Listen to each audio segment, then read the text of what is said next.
Sun International, Visakhapatnam, Hyderabad, 8575795757.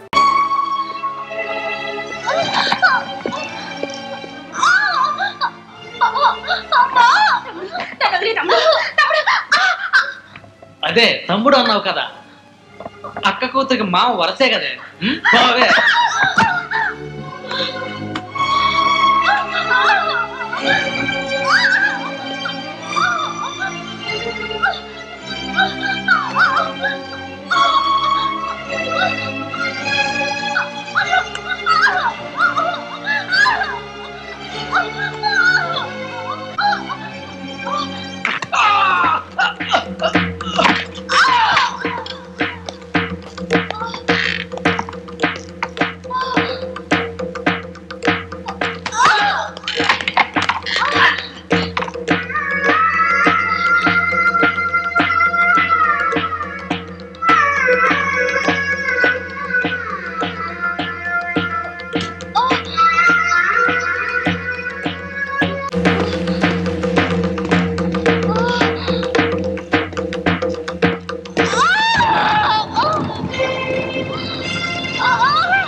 లలిత, నువ్వేంటమ్మా ఈ ఊరు వచ్చావు?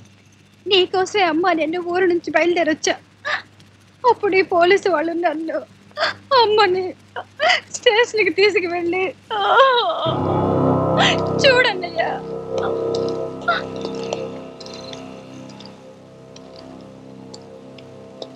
వదలరా దాన్ని.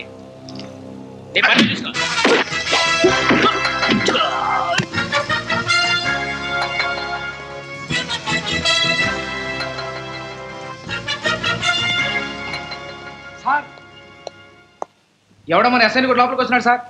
రాయ్, వాడిని తావు కొట్టి లాకప్లో వేయండి.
స్టేషన్కి వచ్చి పోలీసుల్ని కొడతావా? నువ్వు ఎక్కడికి వెళ్ళినా సమాధానం చెప్పే తీరా. నేను ఎక్కడికి వెళ్ళిపోనరా.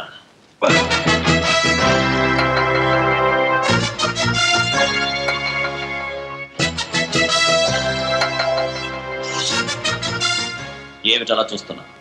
ఇది నా అడ్రస్. దమ్ముంటే అక్కడికి వచ్చి కలుసుకో.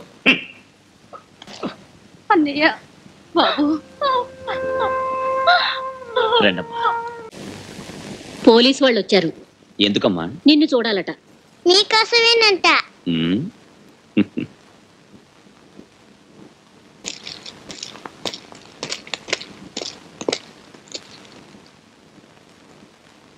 ఏమిటిలా వచ్చారు? మిమ్మల్ని అరెస్ట్ చేయడానికి వచ్చాను.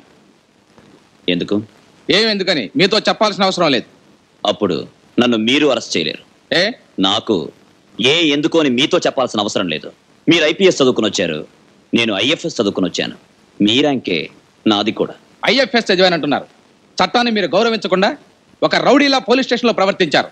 వీడు పోలీసులా ప్రవర్తించలేదు, అందుకే నేను ఆఫీసర్లా ప్రవర్తించలేదు. అందుకని మీరు ఇక నేను చెప్పదలుచుకున్నది కోర్టులో చెప్తాను, మీరు వెళ్ళొచ్చు.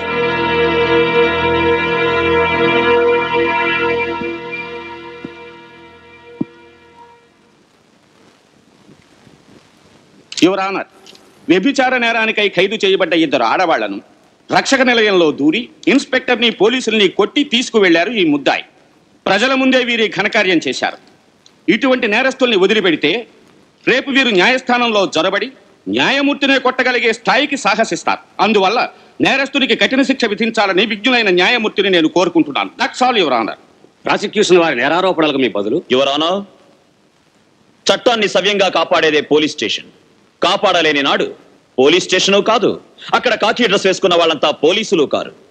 ఈ దేశంలో ఒక ఆడపిల్ల అర్ధరాత్రి ఒంటరిగా నిర్భయంగా ఏనాడు నడవగలుగుతుందో ఆనాడే ఇండియాకు నిజమైన స్వతంత్రం వచ్చిన రోజని మహాత్మా గాంధీ గారే చెప్పారు. ఆ స్వతంత్రాన్ని కాపాడలేని చోటు ఈ పోలీస్ స్టేషన్. ఈ దేశంలో ఆడపిల్లలు దొంగలకు భయపడే కంటే, రౌడీలకు భయపడే కంటే పోలీసు వాళ్లకు భయపడే స్థితిని సృష్టించిన వాళ్ళు నిజమైన పోలీసు వాళ్ళ ఎవరానా? అనవసరంగా మాట్లాడుతున్నారు. పోలీసుల్ని కొట్టారా లేదా అడిగిన ప్రశ్నకి బదులు. ఎవరికి భయపడకుండా అరాచకంగా బహిరంగంగా నడి రోడ్లో 10 మంది చూస్తుండగా వెంటాడి చెరచాలనుకునే ఒక కాకి డ్రెస్ వేసుకున్న రౌడీని కొట్టాను. ఇన్స్పెక్టరే తప్పు చేసినా వారిని శిక్షించేందుకు కొట్టేందుకు మీకు హక్కు లేదు. ఎక్కడ కంప్లైంట్ ఇవ్వాలో అక్కడ కంప్లైంట్ ఇవ్వాలి, వాళ్లే యాక్షన్ తీసుకోవాలి. ఏం సార్, మీ భార్యకో కూతురుకో సోదరికో ఇటువంటి ఒక పరిస్థితి ఏర్పడితే అడ్డుకోవడం మానేసి కంప్లైంట్ ఇవ్వడానికి పరిగెడతారా? అంతవరకు ఆ అమ్మాయి శీలం పాడు కాకుండా ఉంటుందా? పరువు పోకుండా ఉంటుందా? ఇవన్నీ పోయిన తర్వాత ఆ పిల్లకు జీవితం ఉంటుందా? చెప్పండి. వస్తువులు పోతేనే కంప్లైంట్ ఇస్తే తిరిగి పట్టి తెచ్చివ్వలేని మీరు శీలం పోతే మీరెలా తెచ్చివ్వగలరు? తెచ్చివ్వడం మీ వల్ల సాధ్యమా? ఆ అమ్మాయి గవర్నమెంట్ ఆస్తిని దొంగలిస్తున్న వీరభద్రుణ్ణి పట్టుకోవడానికి వెళ్ళిన నా మిత్రుడి చెల్లెలు. అతనున్నాడో లేదో తెలియదు, కానీ గవర్నమెంట్ భద్రతా దళం అతను చెల్లెలకిచ్చే భద్రత మీరే చూశారుగా. వేస్తేనే బిరుదు. అమాయక స్త్రీల జీవితాలతో చెలగాటాలాడే పోలీసులకి ఈ సిటీలో వ్యభిచారం ఏ హోటల్లో జరుగుతోందో, ఏ బంగ్లాలో జరుగుతోందో బాగా తెలిసి కూడా ఎందుకు సార్ చర్య తీసుకోలేదు? మామూలు దొరుకుతుందనా, లేక అది నడిపే వాళ్ళు పెద్ద మనుషులన్న భయంతోనా? యువర్ ఆనర్, వీరు పోలీసు వారి నిజాయితీని తప్పుగా భావిస్తున్నారు. నాకు తెలుసు సార్ పోలీస్ వాళ్ళ నిజాయితీ గురించి. ఒక ఆడ పోలీస్ శీలాన్ని ఇంకో పోలీస్ వాడే దోచుకున్న సంఘటన ఈ దేశంలో జరగల? అది వార్తగా పేపర్లో రాలే? మీరంతా చదవలే?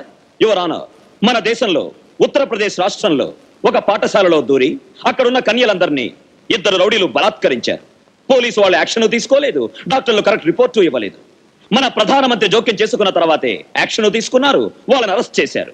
ఇక్కడున్న అందరినీ నేను అడుగుతున్నాను, బాధితులైన ఆడపిల్లలందరినీ కాపాడేందుకు ప్రధానమంత్రి రాగలరా? మగువలను తల్లులుగా చెల్లెళ్లుగా దేవతల్లా భావిస్తేనే ప్రతివారు కాపాడగలరు. ఆ భావనతోనే నేను కాపాడాను. దేశ భాష, దేశమాత, జన్మభూమి అనుకునే స్థాయికి మగవుల్ని గౌరవించేది ఈ మట్టిలోనే. కనకదుర్గమ్మ, కామాక్షమ్మ, మీనాక్షమ్మ అంటూ మగవుల్ని దైవంగా పూజించేది ఈ మట్టిలోనే. ఆడవాళ్లను కళంకపరిచే వాళ్ళెవరైనా సరే, ఈ మట్టిని కళంకపరిచే వాళ్ళెవరైనా సరే శిక్షించడానికి వెనకాడకూడదనే లక్ష్యాన్ని ప్రతి పౌరుడికి ఏర్పరచాలన్న ఉద్దేశంతోనే నేను కొట్టాను. మీరు చెప్పిందంతా నిజమనడానికి సాక్షులు ఉన్నారా? ఉన్నారు యువర్ ఆనర్. లలిత లలిత లలిత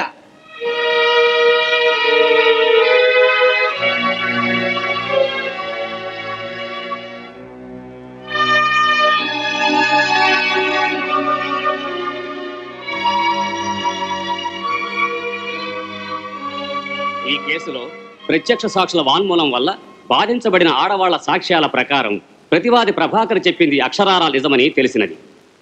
హద్దు మీరినప్పుడు నేరస్తులను ఎవరినైనా సరే ఎదిరించవచ్చుననే భావం ప్రజలలో ఏర్పరిచినటువంటి అభ్యుదయవాది శ్రీ ప్రభాకర్ని విడుదల చేస్తూ ఈ నేరానికి సంబంధించినటువంటి పోలీస్ స్టేషన్లో పనిచేస్తున్న అందరి వ్యక్తులపైన చర్య తీసుకోవాలని గవర్నమెంట్ వారిని ఆదేశిస్తూ తీర్పునిస్తున్నాను.